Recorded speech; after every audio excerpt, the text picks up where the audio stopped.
The iPad is a great tool for carrying out many different tasks. These multifunctional devices can assist you with everything, whether you want to play games, read ebooks, participate in online meetings or lectures, compose the next big bestseller, or even create and publish iOS apps.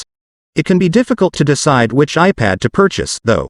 The two M1-powered iPads, the Apple iPad Air 5, 2022, or Apple iPad Pro, 11-inch, 2021, have a lot in common. But, which one should you buy? So, today, we'll look at the differences between the iPad Air 5 and the iPad Pro. Stay tuned to learn more about these two iPads, which may help you in making your decision. So, without further ado, let's get into it. Introduction. Even if Apple's new iPad Air 5 doesn't appear to be all that different, what's inside is really what matters. Under its metal casing, there are a few significant alterations. Due to these enhancements, premium tablet purchasers will have a harder time choosing between the iPad Air 5 and iPad Pro, 11-inch, as there is now even less of a difference between the two devices. Despite the fact that this is a comparison, I want to be clear that there is no possible scenario in which the iPad Air 5 is superior to the iPad Pro. The iPad Pro continues to possess a number of distinct benefits, as you would expect from a device carrying a $200 price premium. Having all that, the flimsy iPad Air 5 shouldn't be written off. The Air is now more comparable to its Pro counterpart than ever thanks to the inclusion of the Apple M1 chip, optional 5G, and a new front-facing camera. So let's review two of the top iPads currently on the market closely to see which is ideal for you. Build and design. Design may be a really personal thing. Beginning with the design, the edges and rear of both tablets are made of aluminum. Thus, the two ought to be comparable in terms of durability. Speaking of metal, the iPad Air 5 has 5 different finishes, whereas the iPad Pro 11-inch 3 only offers 2. The iPad Air is your only option if you're not happy with silver and space gray, and don't like cases. These two iPads resemble each other essentially, with the exception of the various color options. Both iPads have an edge-to-edge display on the front with rounded corners and minimal bezels. Given their comparable sizes, it is difficult to distinguish between them only by looking at the front. One distinguishing feature of the iPad Pro is the true-depth camera, though you still have to pay attention to see it. Display. On the iPad, a solid display is important. A subpar experience would make the device's intended use of large-screen media consumption less immersive. Fortunately, for everyone, the screens on both iPads are excellent. The two displays are different from one another while having quite similar exteriors. To begin with, both screens are the same size and have rounded corners. The iPad Air is, in fact, 0.1 inches smaller. You therefore receive a nearly 11-inch glass slab on both devices, diagonally. Given that it is a professional iPad, Apple does give the iPad Pro some extra attention. Its screen supports ProMotion technology, which offers a 120 Hz refresh rate. The iPad Air 5 still lacks this feature. The Pro model also has a pixel resolution of 2388 by 1668, while the Air model has a resolution of 2360 by 1640. You probably won't be able to tell the two apart because the resolution difference is so little. ProMotion technology, though, is noteworthy enough to make a difference. Performance. Apple initially created the M1 chip for the Mac range. However, the business shocked us by adding it to the iPad Pro in 2021. The middle-range iPad Air that the Cupertino tech titan presented in early 2022 further surprised everyone.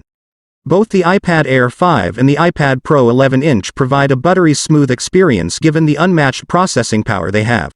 When comparing their various performances, there are other factors to keep in mind.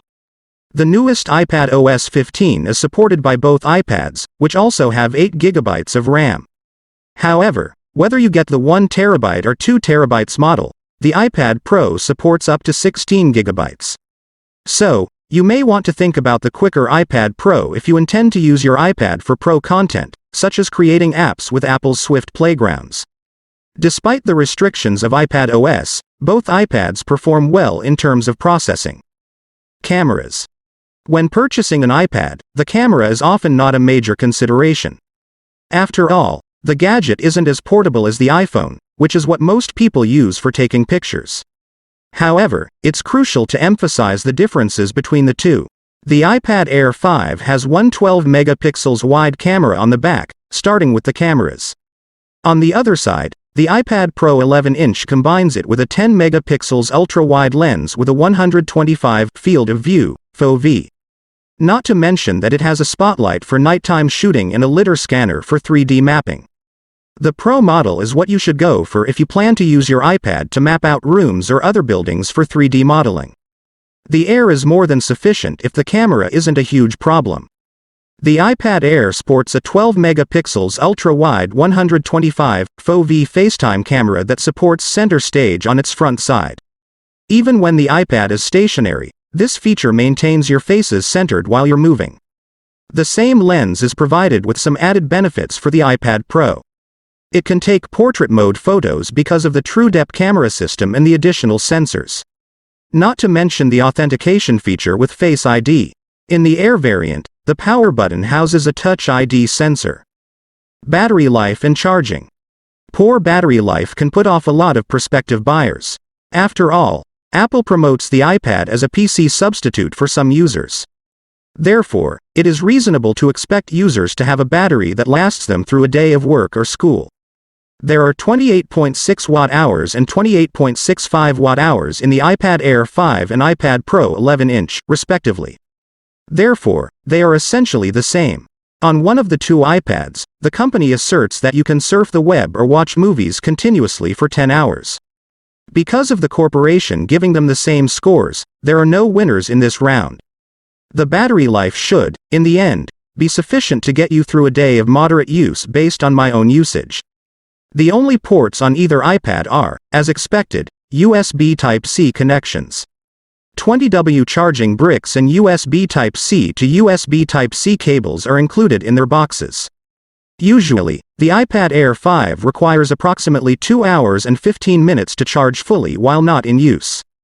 That's a respectable pace for an iPad given its large size. Given that the iPad Pro and regular iPad both have identical batteries, CPUs, and operating systems, they should charge at a same rate. Apple iPad Air 5 versus Apple iPad Pro 11-inch. Which M1 tablet should you buy?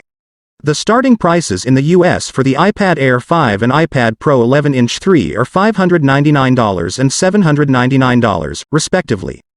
The former offers pro performance at a fair price despite being classified as a mid-range tablet. The iPad Air should be more than suitable for average demands for people who don't need the additional storage, RAM, better display, or sophisticated camera system. In the end, the two devices are nearly comparable, and few customers would find it worthwhile to spend an additional $200 on the higher-end model.